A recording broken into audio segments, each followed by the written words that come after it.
ভালকৈ পোহৰেই হোৱা নাই, তাতে আকৌ বৰষুণ দি আছে। বৰ্তমান ৰাতিপুৱা 4:25।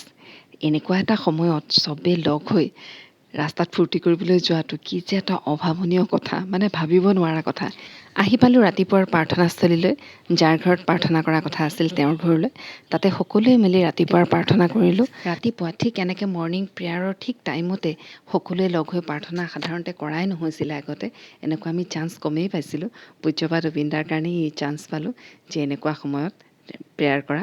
আৰু ৰাতিপুৱাৰ প্ৰাৰ্থনাটো সকলোৱে সাধাৰণতে অকলেই কৰে ঘৰত, আৰু অবিন্দাৰ কাৰণে এয়া সম্ভৱ হৈ উঠিছে। দেওঘৰত যেনেকৈ আমি ৰাতিপুৱাৰ প্ৰেয়াৰ কৰিবলৈ ৰাতিপুৱাই হওক আবেলিয়ে হওক প্ৰেয়াৰ কৰিবৰ কাৰণে যাবৰ কাৰণে য'ত আমি থাকোঁ তাৰ পৰা কিছু দূৰ অতিক্ৰম কৰিব লাগে, তাতে গৈহে আমি প্ৰেয়াৰ কৰোঁ, প্ৰেয়াৰস্থলীত প্ৰাৰ্থনাস্থলীত গৈ পেলাই। তো ইয়াতেও ঠিক তেনেকুৱাই হৈছে।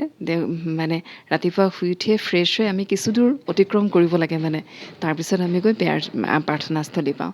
গতিকে এনেকুৱা লাগে দেওঘৰত যেনেকৈ ৰাতিপুৱা আমি প্ৰেয়াৰ কৰিবৰ কাৰণে দৌৰি দৌৰি যাওঁ এটা ফ্ৰেছ বাতাবৰণত, মৰ্ণিঙৰ ৰাতিপুৱাৰ বাতাবৰণত, ইয়াতো ঠিক তেনেকুৱাই যেনেই ফিল হয়। দেওঘৰত দৌৰাৰ নিচিনাই মোৰ ফিল হোৱা আৰম্ভ হৈছে ইয়াতে আমি যেতিয়া ৰাতিপুৱা দৌৰোঁ। আৰু ইমান বৰষুণত যে সকলোৱে ছাতিটো লৈ লৈ ওলাই আহিছে, সেয়া সঁচাকৈ আচাৰ্যদেৱৰ আশীৰ্বাদ, অবিন্দাৰ আশীৰ্বাদ, পূজ্যপাত অবিন্দাৰ আশীৰ্বাদ থকাৰ কাৰণেই এয়া সম্ভৱ হৈছে। আৰু এই ৰাতিপুৱাৰ সময়খিনি মানে ব্ৰহ্ম মুহূৰ্তখিনি ইমান ভাল লগা, বাহিৰত ওলাইও ইমান ভাল লাগে। আমি সাধাৰণতে ঘৰত থাকিলে শুইয়ে থাকোঁ, এই মুহূৰ্তবিলাক আমাৰ ফিলেই কৰা নহয়।